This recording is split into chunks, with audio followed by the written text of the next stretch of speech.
Hey, it's Jeremy of Rawvigor.com, where we awaken your inner athlete without the cost of an arm or a leg. Today, I'm coming at you with one of our beginner warm-up stretching routines. This routine will be beneficial to those who are trying to improve body control, flexibility, and strength. I personally use this warm-up anytime that I'm going to start performing any type of acrobatics such as tumbling, cartwheels, front tucks, back tucks, anything of that such that's going to require any kind of extreme range of motion. We'll start by lifting our hands high to the sky, squeezing our butt together, squeezing legs as close together as you can get them, and lifting those heels up off of the ground. If done correctly, you should feel the stretch in your calf muscles as well as your ankles. This is also a good place to start regulating your breathing. I try to inhale and exhale 4 times before moving on to my next position. From there, we'll gently lean forward and slowly brush our hands across the ground and return back to the ceiling stretched position.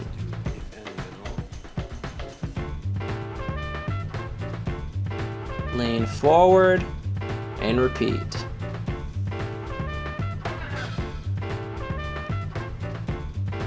Next, we'll leave our hands to the ground while we squat down.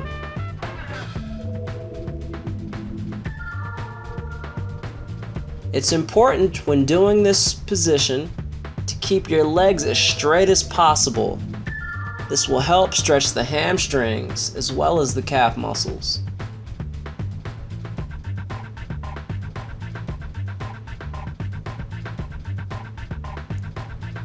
Lean over to the hands so that you can jump your feet or walk your feet out to a straddle position. From here, we'll take our left hand and place it on our right foot. We'll switch right hand to left foot and alternate. It helps to look up at the hand that's raised to the ceiling to open up your chest and back muscles.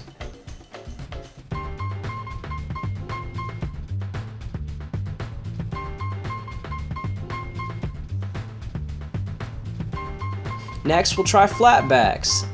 Put your hands between your legs and then stretch your arms straight above your head.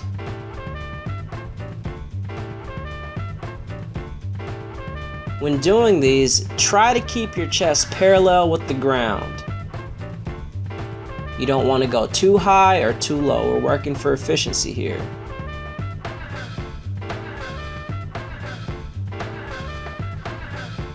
Jump or hop the feet back together so that you can kneel down, and we'll move on to a wrist stretch. Rotate the shoulders over the wrists in a clockwise or counterclockwise motion. If you do any other workouts or if you're having trouble with wrist pains, these are great for prevention and recovery.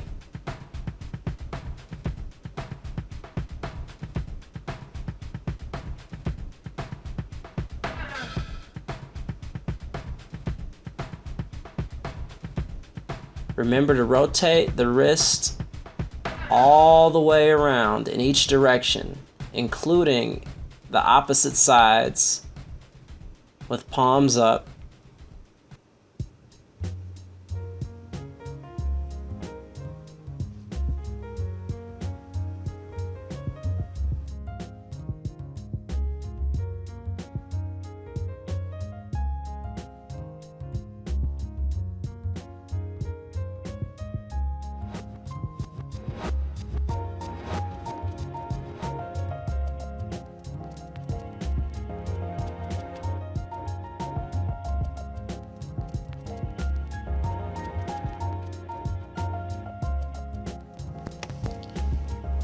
From here, we'll move on to a shoulder stretch.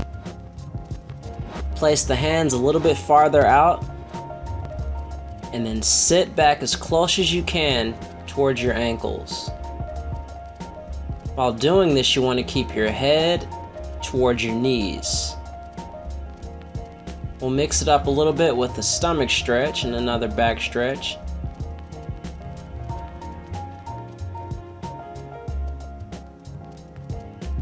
and repeat. If you want to change it up, stretch your back a little bit more, lift your feet up to your head.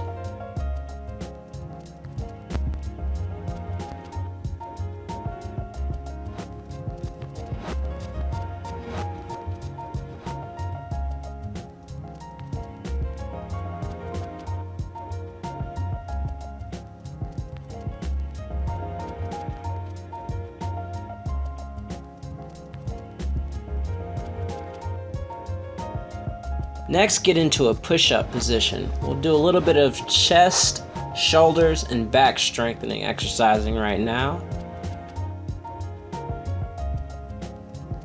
You can do regular push-ups, or we'll do an easier version of push-ups where you can leave your knees down. But there's no excuse for leaving your butt in the air. Remember to keep squeezing your butt together while continuing to use your arms, while squeezing your stomach as well.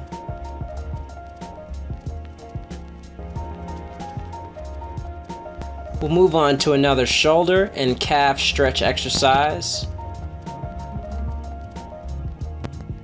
When doing these, try to force your heels down as much as possible to the ground. You can alternate from left and right, all while continuing to breathe and staying tight. You can also rotate your ankles in a clockwise or counterclockwise motion to get a little extra stretching in there. We'll move on to a leg stretching exercise. Your back foot should be about 45 degrees, while your front foot should be sticking out straight in front of you. Try to keep your legs as straight as possible. You can put both hands besides your feet for balance, or you can take them to the sky for a little bit of an extra challenge. If that's a little bit easier, take your hand behind your back and push a little bit further in front of you.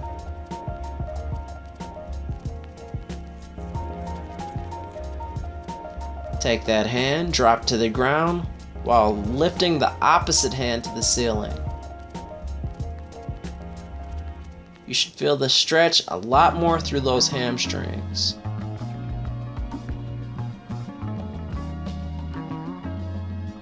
Take the right hand, drop it down right near the left foot.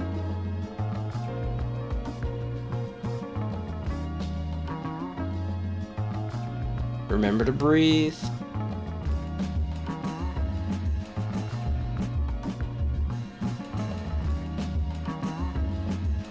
And repeat for the opposite side. Straight leg to get that hamstring stretched. Lunge. Remember to keep your ankle a little bit farther out than your knee.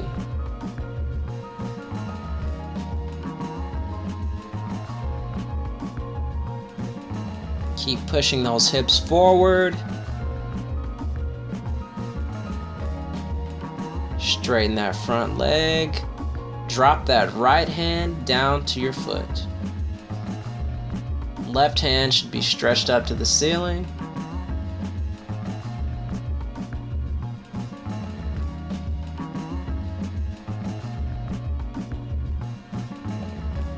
Notice the foot turn. Heels should be off the ground if you're doing the opposite side, with your toes pressing firmly to the ground.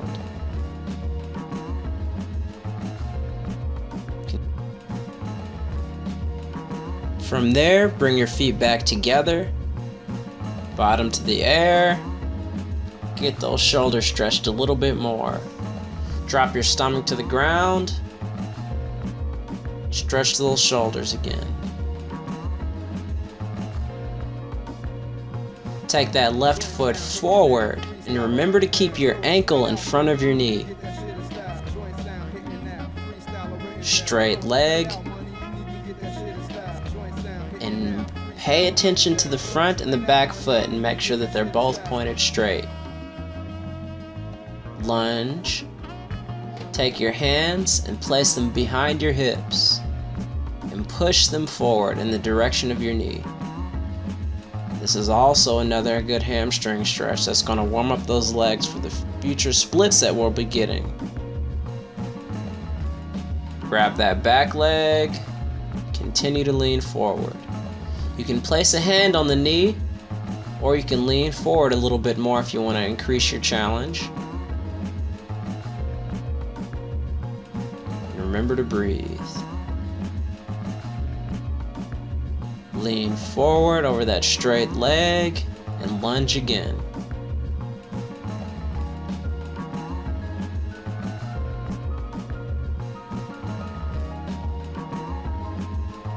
Stretch that leg out straight and lean and slide as far as you can into that split. Make sure that your front knee is pointing straight up to the ceiling and that your back knee is pointing straight to the ground.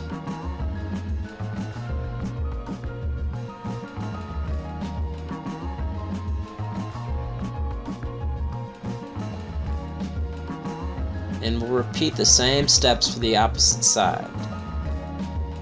Remember to check that ankle, make sure it's in front of your knee, straighten the leg,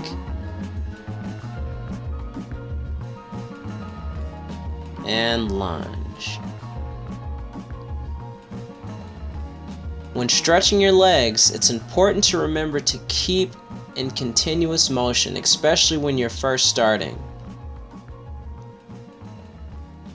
Holding is important, but it's also important to keep the motion and movement going.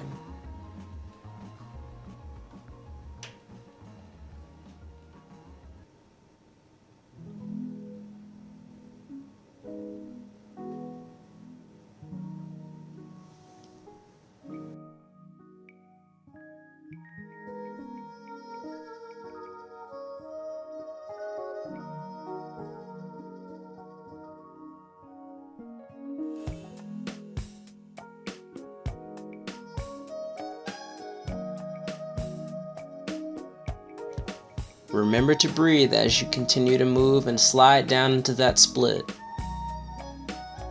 Continue to point your right foot forward while your left foot is fully extended behind you. Check the knees. Right knee should be pointed to the ceiling while your left knee should be pointed to the ground.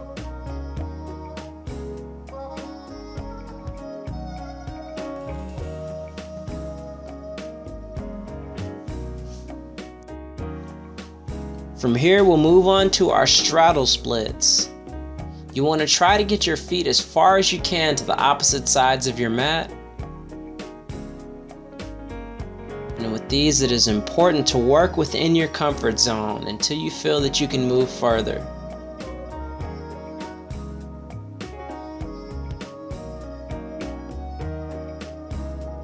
Try to keep your hands far enough in front of you so that you can push back, so that you can feel it in your hips and legs, and close enough so that you can lean over them to feel them in your groin as well.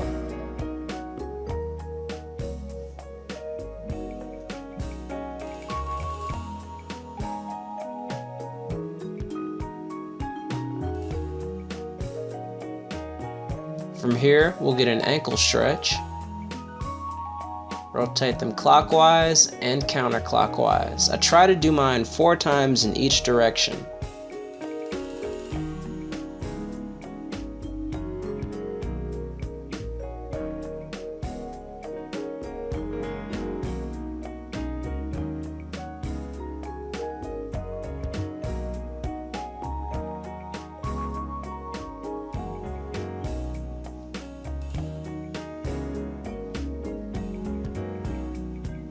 Next, we'll move on to a shoulder stretch, and it is also good for stretching your chest.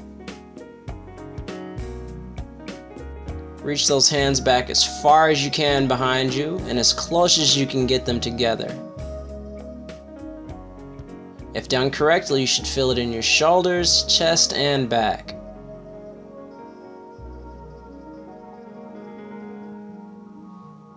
The reason we're doing these is because the last stretch we'll be doing is your bridge. Take your hands and then point them in the direction of your toes. Palms down, knees together. With your feet firmly planted on the ground, try to push your head and body off of the ground. It's important to keep your head past your shoulders when doing these. If you tuck and roll, it helps to stretch your back in the opposite direction of the bridge. If pushing off the ground is too difficult, walk over to a wall, lean against it, and slowly walk your hands down the wall. If this is still scary, you can put a pillow down under your head to make you feel a little bit more safe. This is one of the easier ways to learn your bridge and to increase that flexibility, but you need shoulder flexibility to do this one.